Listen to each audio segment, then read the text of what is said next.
शानदार तरीके से बनाएं और उसमें एक टारगेट ये भी रखें कि जो 35 एज ग्रुप के नीचे के जो ओरिजिनल इंडियंस वहां है, हमारी जो नई पीढ़ी है,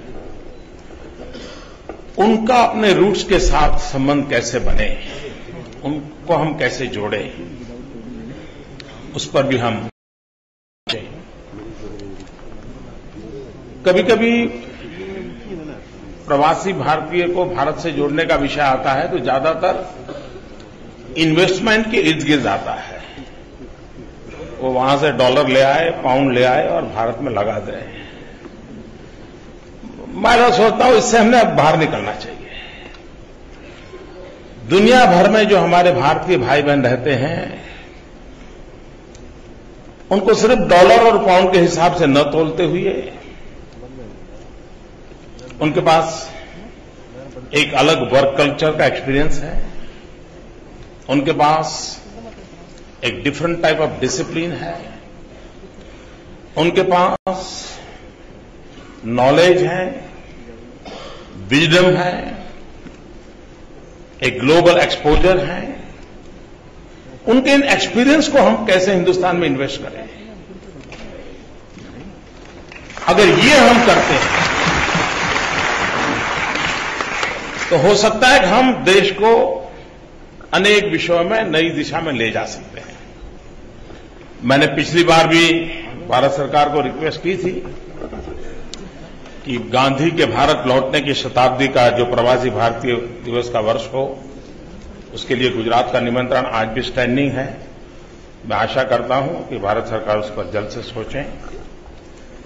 कल प्रधानमंत्री जी हम सबके बीच आए थे, तो प्रधानमंत्री जी ने एक अच्छी बात कही। कल प्रधानमंत्री जी ने कहा कि निराश होने की जरूरत नहीं है, बहुत ही जल्द अच्छे दिन आने वाले हैं।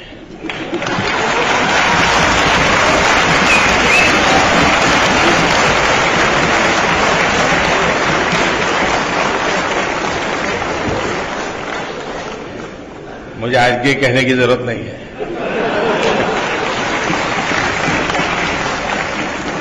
लेकिन हो सकता है 4-6 महीने इंतजार करना पड़े।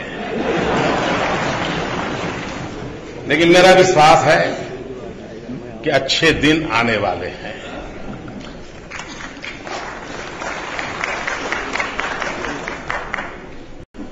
भारत के पास बहुत सामर्थ्य है, और न सिर्फ भारत को, लेकिन हम दुनिया को बहुत कुछ दे सकते हैं। ये शक्ति हमारे देश के पास है।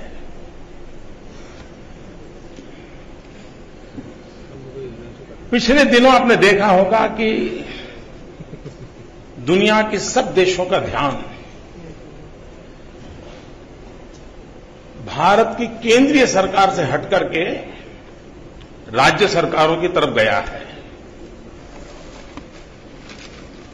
हर कोई अब सीधा राज्यों के साथ ही डील करना चाहते हैं, और उनको लगता है कि भाई एग्जीक्यूटिव अथॉरिटी वो है। जैसे हुड्डा जी ने कहा, चांडी जी ने कहा, सभी देश, इंडियन ओरिजिन हो या बाहर के लोग हों, सबको लगता है कि भाई अच्छा होगा हम राज्य के साथ सीधा अपना संपर्क बढ़ाएं, कारोबार बढ़ाएं। भारत जैसे फेडरल स्ट्रक्चर के लिए मैं इसे बहुत शुभ संकेत मानता हूं, और उसके कारण हमारे देश के भिन्न भिन्न राज्य भी अपने अपने तरीके से ग्लोबली, अपने राज्य के लोग बाहर होंगे तो उनके माध्यम से, या अपने कुछ न्यू इनिशिएटिव्स के माध्यम से उनको जोड़ने का प्रयास कर रहे हैं। इसे भी मैं शुभ लक्षण मानता हूं। दूसरा, एक समय था जब हिंदुस्तान में भी राज्यों के बीच बात होती थी तो ज्यादातर कठिनाइयों की चर्चा होती थी, और भारत सरकार से गिले शिकवे की बातें होती, मेरे पास ये नहीं है, मेरे पास वो नहीं है, आप वो नहीं करते, वो टिकना नहीं करते। सद्भाग्य से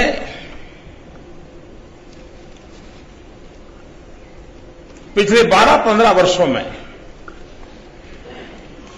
एक माहौल ये बना है कि हिंदुस्तान में राज्यों के बीच भी डेवलपमेंट को लेकर के कंपटीशन का माहौल बना है, हेल्थी कंपटीशन का माहौल बना है। अगर मोदी ये कहेगा कि इसमें नंबर मेरा 1 है, तो तुरंत हुड्डा जी कहेगा कि नहीं, इसमें हमारा नंबर 1 है। मैं मानता हूं एक हेल्थी सिचुएशन हमारे देश में आज पनपी है कि राज्यों के बीच डेवलपमेंट को लेकर के एक स्पर्धा का माहौल बना है। हर एक को लगता है कि हम भी कुछ डिलीवर करें, हम भी किसी क्षेत्र में आगे निकले।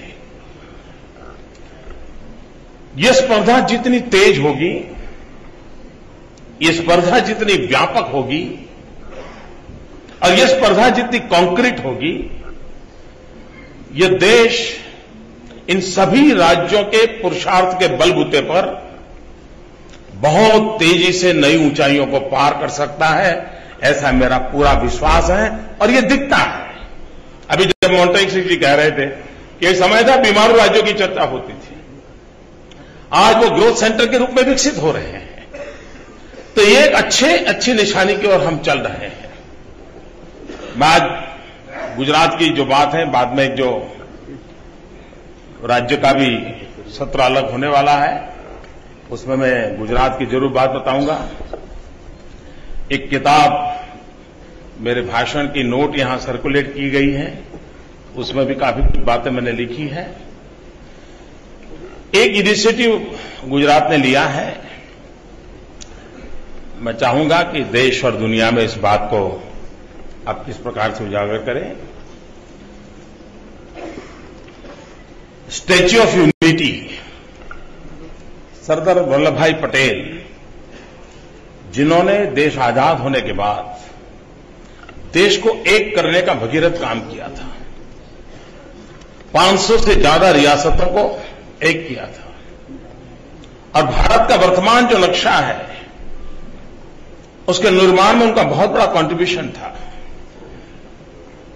और कभी कभी तो लगता है कि अगर सरदार वल्लभ भाई पटेल न होते, उनकी वो सोच न होती, उनमें वो सामर्थ्य न होता, तो शायद गिर के लायन देखने के लिए हमको पाकिस्तान का वीजा लेना पड़ता होता, तब हम गिर के लायन देख सकते थे। लेकिन सरदार साहब थे कि जिनके कारण आज देश का हम ये नक्शा देख पा रहे हैं। तो यूनिटी के लिए इतना बड़ा काम किया, तो आने वाली पीढ़ियों को प्रेरणा मिले, उस बात को ध्यान में रखते हुए गुजरात में सरदार वल्लभ भाई का एक दुनिया का सबसे ऊंचा स्टैच्यू बनाने की हमारी योजना है। इसकी ऊंचाई स्टैच्यू ऑफ लिबर्टी से डबल साइज की होगी। ये विश्व का सबसे बड़ा, और ये यूनिटी का मंत्र होने के कारण हमारी कोशिश है कि हिंदुस्तान के 7 लाख गांव इस यूनिटी के अभियान के साथ जुड़े। पिछले दिनों एक कार्यक्रम किया था, 15 दिसंबर को सरदार वल्लभ भाई पटेल की पुण्यतिथि थी, डेथ एनिवर्सरी थी। मोर देन 1100 प्लेसेस पर रन फॉर यूनिटी का कार्यक्रम किया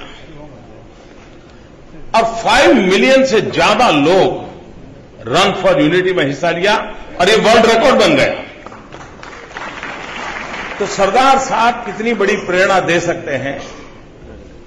तो इन दिनों ये अभियान चल रहा है और आने वाले 5-7 साल में काम पूरा हो और विश्व के सामने हम भी एक गौरव के साथ खड़े रह सके, उस दिशा में हमारा प्रयास चल रहा है। आने वाले कुछ महीनों में दुनिया के देशों में जहां जहां भारतीय रहते हैं, वहां पर भी वहां की वेदर के हिसाब से सोचना पड़ता है, लेकिन कोई न कोई रन फॉर यूनिटी का कार्यक्रम हो, भारत के साथ और इस अभियान के साथ जोड़ने का कार्यक्रम हो। हमारे दफ्तर से सभी देशों का संपर्क हो रहा है। मैं भी आपसे आग्रह करता हूं कि आप अपने रिस्पेक्टिव कंट्रीज में अगर इस कार्यक्रम को करा सके तो जरूर करना चाहिए, ताकि उसके माध्यम से हमारे देश की बात हम दुनिया के सामने पहुंचा सकते हैं।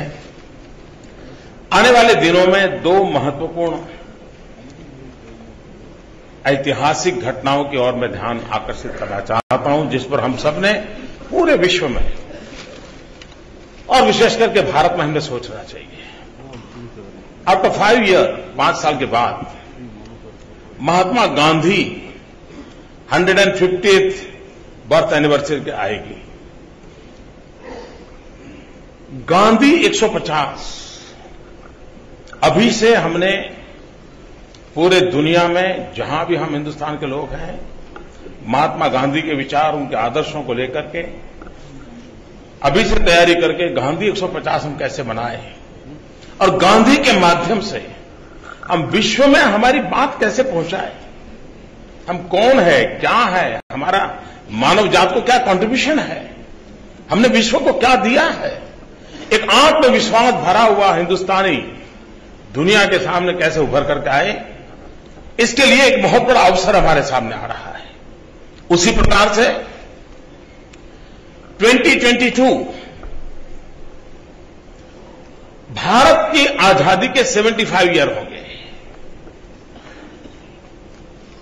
किसी भी राष्ट्र के जीवन में 75 ईयर की यात्रा बड़ी महत्वपूर्ण होती है। आजादी के दीवानों ने देश के लिए अपने आप को बलि चढ़ा दिया, आजादी दिलाई हमें। इन महापुरुषों ने जिन्हें हमें आजादी दिलाई, उनको हम कैसा हिंदुस्तान देना चाहते हैं। इस अमृत पर्व पर भारत की आजादी के 75 वर्ष जब हम मनाए, 75 ईयर मनाए 2022 में, तो हम विश्व के सामने और विशेष करके उसको एक अवसर मान करके भारत में हम हमारे देशवासियों को ऐसा हिंदुस्तान देंगे। हमारे आजादी के लिए शहीद होने वाले, जेल में जिंदगी गुजारने वाले, कष्ट झेलने वाले महापुरुषों के सामने हम देश की आजादी के 75 वर्ष पर ऐसा हिंदुस्तान के चरणों में हम रखेंगे। ये सपने लेकर के हमने चलना चाहिए। मेरे लिखित भाषण में मैंने उसके लेकर के लिखा है, India at 75 Amrit Mahotsav. As India celebrates its Amrit Mahotsav in 2022, completing 75 years of independence, what can be a greater tribute than a developed India, which is globally competitive and admired, as well as locally inspiring, inclusive, resilient, and united. We must aspire towards actualizing basic amenities to all, from village to city, rich to poor. Quality life in villages and cities, driven by speed, scale, skill and smartness. Flourishing agriculture, enabling rural prosperity.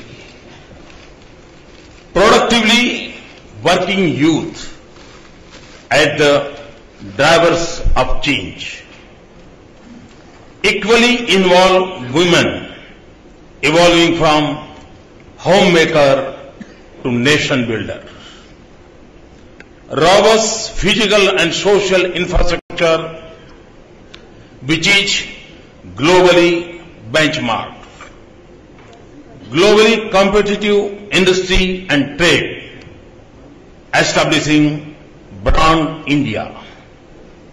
International standards in goods and services better than the best in the world. Innovation and technology-driven society and economy, driving the change. Vibrant democracy, participative and decentralized. Depending institutions, delivering proactive, pro-people, good governance. Believe me, such an India is possible.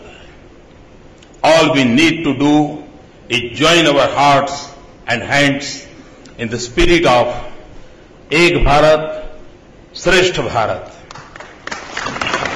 United India, Grand India. Always putting the national interest first. India first. The best foundation is our own culture. The best tools our own hands. And the best material our own aspiration. In this sacred mission of development, our two biggest strengths lie in our democracy and demography. India's youth give it the power of a new energy, while India's democracy gives it the warmth of participation and inclusion. How we leverage on these two will define the future of not just India, but the world at large. मुझे विश्वास है कि हमें जो ये demographic dividend हमारे पास है and democracy dividend है, ये दो ऐसी शक्तियां हैं जो एशिया में हमें उभारने की ताकत रखती हैं, और हम उस पर जितना बल देंगे, उसके लिए जितनी योजनाएं करेंगे, गुजरात ने इन विषयों में काफी इनिशिएटिव लिए हैं। हम जब गुजरात को लेकर के बातचीत करेंगे तो मैं उसमें विस्तार से आपको बताऊंगा। मैं फिर एक बार आप सबका स्वागत करता हूं और मैं विश्वास दिलाता हूं कि विश्व भर में फैले हुए हमारे देशवासियों को कभी निराश नहीं होना पड़ेगा। ऐसा ये देश बनने वाला है, हर राज्य बनने वाला है। मैं इतिहास की दो घटनाओं की तरफ नजर करने के लिए मेरा मन करता है। मैंने देखा है कि दो ऐसी घटनाएं घटी जब विश्व भर में फैले हुए भारतीयों ने बहुत ही प्रोएक्टिव रोल किया था, बहुत आंदोलित हुए थे और अपने सेल्फ इनिशिएटिव से उन्होंने अपनी बात रखने का प्रयास किया था। एक घटना जब 1975 में हिंदुस्तान में इमरजेंसी आई, लोकतंत्र पे धक्का लगा, पूरे विश्व भर में फैला हुआ भारतीय समाज आंदोलित हो उठा और भारत में लोकतंत्र की पुनर्स्थापना में वो सक्रिय हुआ था।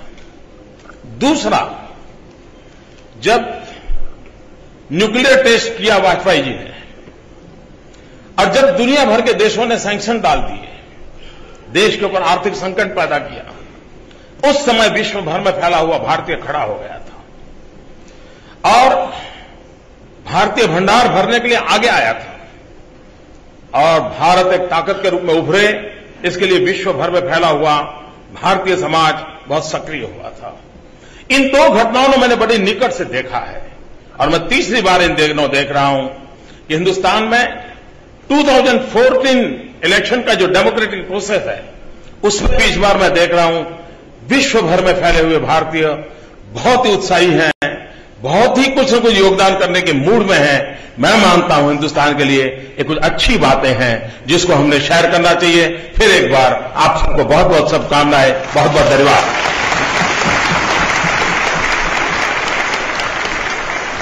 Thank you, Shri Narendra Modi ji, Honorable Chief Minister of Gujarat.